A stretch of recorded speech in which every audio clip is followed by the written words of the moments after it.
शाई प्रतिष्ठान आयोजित साहित्य केसरी काव्य करंडक स्पर्धेकरिता मी आपल्यासमोर एक कविता सादर करते, ज्याचं शीर्षक आहे शोक.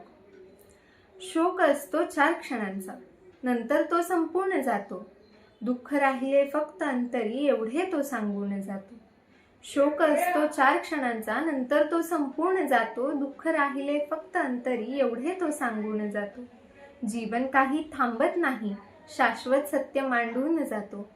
जीवन काही थांबत नाही, शाश्वत सत्य मांडून जातो.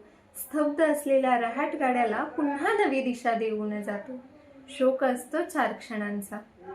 छप्पर नाही, भिंती नाही, नसते काहीच हक्काचे येथे. छप्पर नाही, भिंती नाही, नसते काहीच हक्काचे येथे. आभाळ तेवढे निस्वार्थ, नाहीतर राज्य वैर्याचे येथे. आभाळ तेवढे निस्वार्थ, नाहीतर सगळे राज्य वैर्याचे येथे. माणूस गेल्यावर एकटाच जातो, सोबत कोणीच जात नसते. माणूस गेल्यावर एकटाच जातो, सोबत कोणीच जात नसते.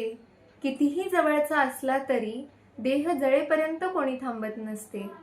कितीही जवळचा असला तरी देहाची राख होईपर्यंत कोणी थांबत नसते. शोक असतो 4 क्षणांचा. म्हणून म्हणते जगून घ्यावं, रोज बहरावं, रोज फुलावं. म्हणून म्हणते जगून घ्यावं, रोज बहरावं, रोज फुलावं. माझं तुझं काय लहान बाळही करतं. माझं तुझं काय लहान बाळही करतं. त्याच्या पुढचं आयुष्य पाहावं. पाहता पाहता जाता जाता अपेक्षांचं ओझं कमी करावं. पाहता पाहता जाता जाता अपेक्षांचं ओझं कमी करावं. दुसऱ्यांची सुखदुःख पाहण्यापेक्षा आपल्यातच आपण आनंदी राहावं. दुसऱ्यांचे सुखदुःख पाहण्यापेक्षा आपल्यातच आपण आनंदी राहावं. कारण शोक असतो 4 क्षणांचा, नंतर तो संपूर्ण जातो.